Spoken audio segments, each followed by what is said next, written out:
What's up, guys? Knock here with Rocket City YGO, and today we have Clay Burt. And Clay also got top 4 at the case tournament. And any shout outs before we start? Shout out to the team where we were 75% of top cut, basically. Pretty broken. All right, let's get right into it. All right, so I played the Tier 0 deck, ISHIZU Tier, obvious reasons. Anyway, so I'll get into it. So first off, 3 of every tier name. So these, you want to maximize out them because you're milling so many that you want to maximize your chances of hitting them. The only one that's like up for debate is like theoretically you could cut Reno Heart to like 2 copies because he's not the best mill because you need to have your hand set up to actually use his effect, but he is your second best normal summon in the deck, so it makes sense. So next, ISHIZU cards.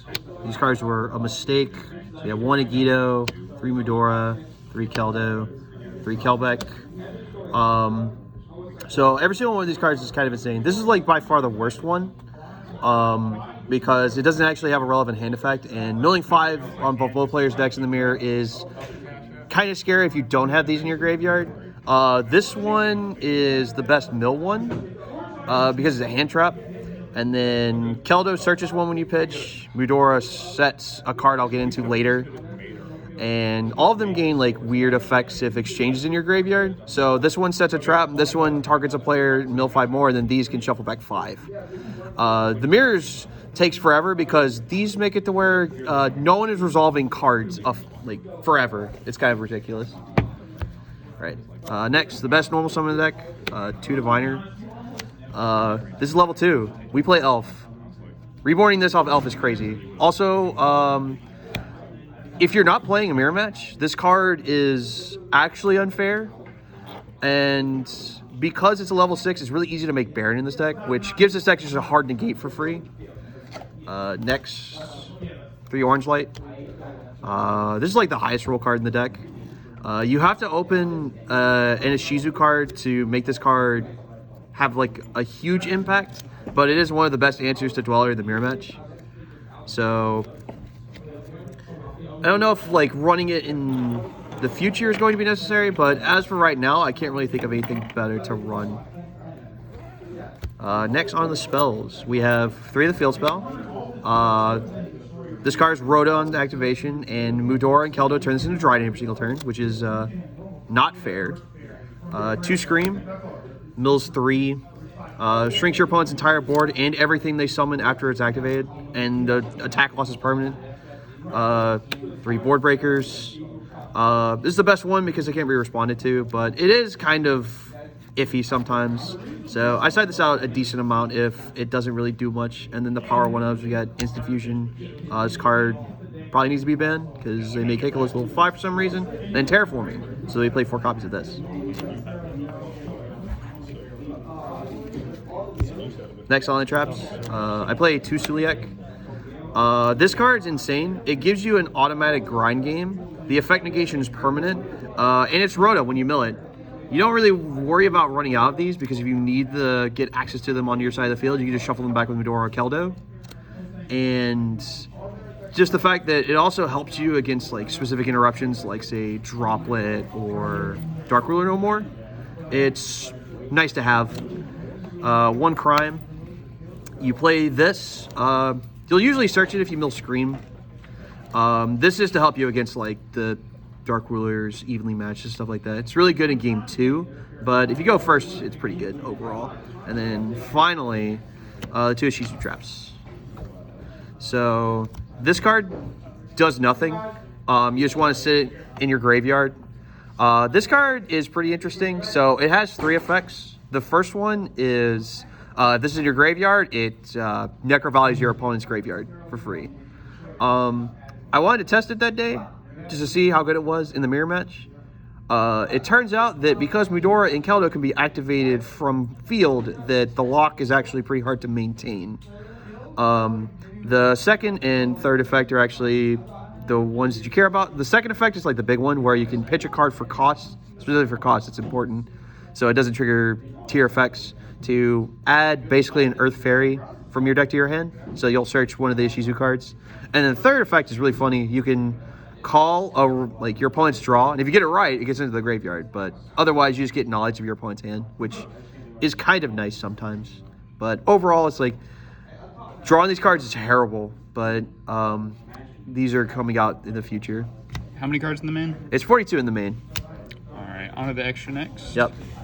So we'll go over the fusions first. So 1 Kaleido, 1 Rule, 2 Kits, 1 Stapelia, 1 Garura, 1 Mud Dragon. So usually your inboard will be some combination of Rule with one of the trap set plus Elf plus Dweller. So usually this will be the one you end on. Kaleido Heart's usually the be on the follow-up. You play these mainly because this creates an infinite loop as you recycle all of these forever, because this one will recycle these two, which recycles this into this, and then it's just an infinite loop. It's nice because it's a resource loop, because this deck, as aggressively as it mills, it's actually kind of hard to actually run out of things to do. But so grind games for this deck go super long. Like game 1s will last like 35 minutes, and it's mainly because just everything shuffles back everything. On to other cards. Baron. You make this with Diviner. It's kind of crazy. You're not hurting to put level 4s on board, so you only have to just dump any ISHIZU card to make it level 6 and then make Baron. Reborns omni-negate, so you get more interruptions. Xyz monsters, Dweller, Mandatory in the mirror. Starting off your opponent's graveyard is like the name of the game.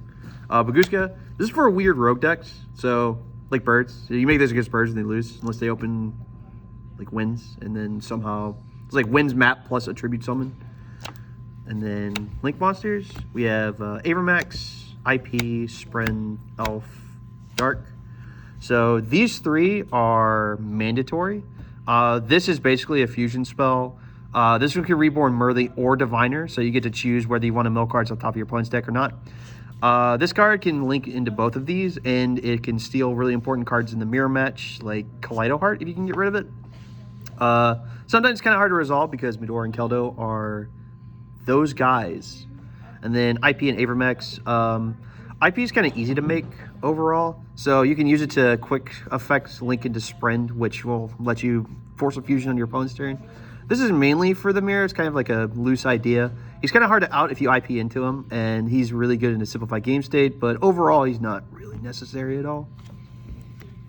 All right, and any changes you would have made to the extra deck? I honestly think that I'll probably play Zeus going forward, just because if you dwell your opponent in the ISHIZU mirror and actually have the ability to make a Zeus, then you can just out their entire field and they don't actually have a follow-up, which helps a lot realistically. You can also trigger all of your tier effects, and it deals with like obnoxious floodgate cards that you'll have double dealing with.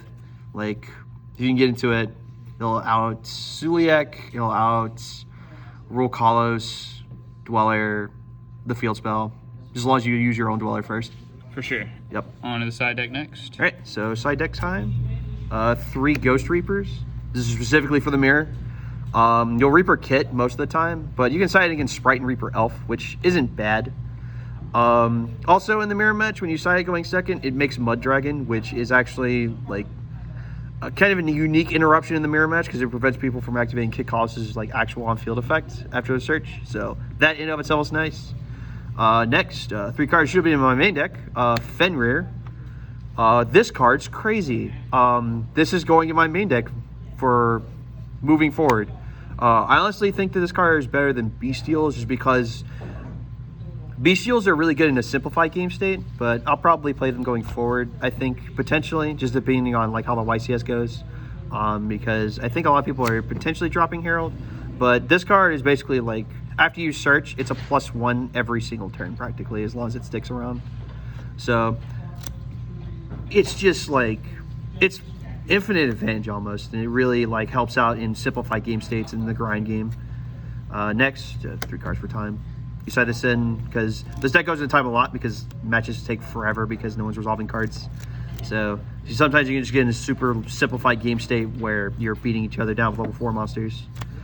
Next, 3 Droplet. This can potentially go in the main deck. It triggers Kelbeck and Agido. because those cards just have to be sent from hand or deck to the graveyard, just in general, not as even cost. So this card's actually really good. It answers Dweller, which is really nice, because Super Poly can't enter it unless they end on Rule plus Dweller, which it can sometimes come up, but in a super simplified game state, your opponent's only making Dweller and having like a trap set with like any tier on board, and it's almost like impossible to play through. But I can't see this being anything else, like realistically, so I'll probably keep citing it in the future. And then finally, 3 Tactics. This card was okay for me. Probably didn't draw it enough, realistically. The weird thing about siding with this deck is you'll mill your side deck cards more often than you'll draw them, so it's kind of like hard to figure out how good cards are in a vacuum. But on paper, this card is probably like the best spell in the game right now, outside of like maybe Super Polymerization, like from a generic standpoint. But I don't know, I might try something else at some point. All right, well, any closing thoughts? Well, we're in official Tier 0 format, boys. Brace yourselves, because it's going to be potentially a long one, depending on how long Konami wants to drag this out, because they've been pretty bad about their ban list so far. Yep. All right. Well, appreciate it.